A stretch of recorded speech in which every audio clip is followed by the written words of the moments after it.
ഇന്നാണ് ആ ദിവസം. ഇന്നെന്തായാലും അന്നയോട് എൻ്റെ ഇഷ്ടം തുറന്നു പറയണം. ആദ്യം ഒന്ന് സ്മാർട്ടായി റെഡിയാകട്ടെ. സ്മാർട്ടായി റെഡി. ഈ ബ്ലൂ ഷർട്ട് കൊള്ളാം.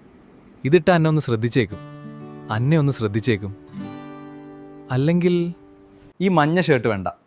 ഇതിട്ട പ്രൊപ്പോസ് ചെയ്യാൻ പോകുന്ന ആളെക്കാൾ പെരുന്നാളിന് ബലൂൺ വിൽക്കാൻ പോകുന്ന ആളെ പോലെയാവും.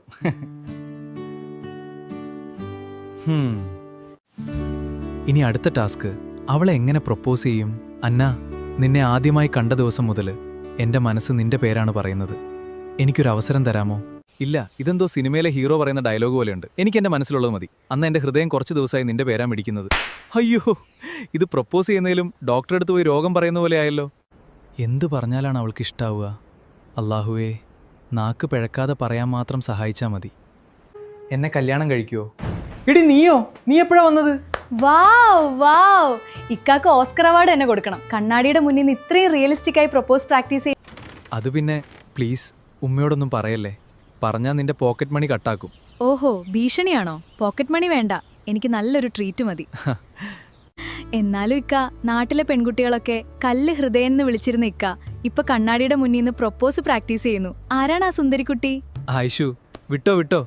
വാവ്, നാട്ടിലെ പെൺകുട്ടികളെ ഒന്നും തിരിഞ്ഞു പോലും നോക്കാത്ത എന്റെ ചൂടനിക്ക വലയിൽ വീണല്ലോ. ആരാണ് ആ ഭാഗ്യവതി? മതി, പോയി അടുക്കളയിൽ ഉമ്മയൊന്ന് സഹായിക്ക്. അല്ലെങ്കിൽ അടുത്തത് ഉമ്മയുടെ കയ്യിൽ നിന്നാവും നിനക്ക് കിട്ടുക.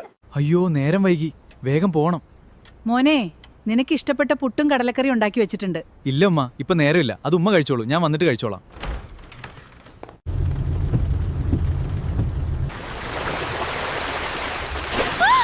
അയ്യോ, അവളുടെ മേലേക്ക് ചെളി തെറിച്ചല്ലോ. ഡ്രസ്സ് മുഴുവൻ നശിച്ചുപോയി. ഏയ്, എന്താ ഇത്? കണ്ണു കാണില്ലേ? എന്റെ ഡ്രസ്സ് മുഴുവൻ നശിച്ചല്ലോ. അന്ന, ശരിക്കും അറിയാതെ സംഭവിച്ചതാണ്. സോറി പറഞ്ഞാൽ എല്ലാം ശരിയാവുമോ? ഞാൻ ജോലിക്ക് പോകാൻ ഇറങ്ങിയതായിരുന്നു. ഇനി ഈ കോലത്തിൽ എങ്ങനെയാ പോകുന്നത്? നിങ്ങളെപ്പോലുള്ള പണക്കാർക്കൊന്നും പ്രശ്നമാവില്ല. പക്ഷെ ഞങ്ങൾക്കൊരു ഡ്രസ്സ് വാങ്ങുന്നത് പോലും എളുപ്പമല്ല. ഒരു പുതിയ ഡ്രസ്സ് എടുത്തോളൂ. വേണ്ട, നിങ്ങളുടെ പൈസ എനിക്ക് വേണ്ട. എല്ലാ പ്രശ്നത്തിനും പൈസയാന്ന് വിചാരിക്കരുത്. ഞങ്ങളെപ്പോലുള്ളവരുടെ ആത്മാഭിമാനത്തിനും ഒരു വിലയുണ്ട്. പക്ഷെ അവളുടെ മനസ്സിൽ ഞാൻ വീണ്ടും അഹങ്കാരിയായ പണക്കാരനായി. അയ്യോ, എന്തൊരു ചൂടാണ് ഈ പെണ്ണിന്. സോറി പറഞ്ഞാലും കേൾക്കില്ല, സഹായിക്കാൻ നോക്കിയാലും സമ്മതിക്കില്ല. പക്ഷേ ഈ ചൂടിക്കുട്ടിയിലാണ് എൻ്റെ മനസ്സ് കുടുങ്ങിപ്പോയത്. എന്തായാലും ഹന്നയ്ക്കൊരു പുതിയ ഡ്രസ്സ് വാങ്ങിക്കൊടുക്കണം. തെറ്റെൻ്റേതല്ലേ, അവൾ വാങ്ങില്ലെന്നറിയാം. എന്നാലും എൻ്റെ ഭാഗത്തുനിന്ന് ചെയ്യേണ്ടത് ഞാൻ ചെയ്യും. സർ, ഈ ഡ്രസ്സ് ആർക്കാണ്? ഗിഫ്റ്റാണോ? വൈഫിനോ? ആർക്കാണെന്ന് അറിയേണ്ട ആവശ്യമില്ല. ഡ്രസ്സ് നന്നായി പാക്ക് ചെയ്ത് തന്നാൽ മതി. അയ്യോ, എന്തൊരു ജാടാ. ഒന്ന് ചോദിച്ചതിനാണോ ഇത്ര സീരിയസ്? ഇത് വാങ്ങുന്ന ആൾക്ക് ഇഷ്ടപ്പെട്ടാൽ അതാണ് എനിക്ക് ഏറ്റവും വലിയ സന്തോഷം. പുറത്തേക്ക് ജാടയൊക്കെ ആണെങ്കിലും ഉള്ളിൽ ആരെയോ ഭയങ്കരമായി സ്നേഹിക്കുന്ന ആളാണെന്ന് തോന്നുന്നു. അന്ന, ഇതാ നിനക്കൊരു ഡ്രസ്സ്. എന്നോടുള്ള ദേഷ്യത്തിന് ഇത് വേണ്ടെന്ന് പറയരുത്. എൻ്റെ തെറ്റുകൊണ്ടല്ലേ നിന്റെ ഡ്രസ്സ് ഇങ്ങനെ ആയത്. ജോലിക്ക് കയറേണ്ടതല്ലേ. പ്ലീസ് ഇത് വാങ്ങിക്കോ. ഇപ്പൊ ജോലിക്ക് കയറണമെങ്കിൽ ഇത് ധരിക്കാതെ വേറെ വഴിയില്ല. നല്ല വിലയുള്ള ഡ്രസ്സാണെന്ന് തോന്നുന്നു.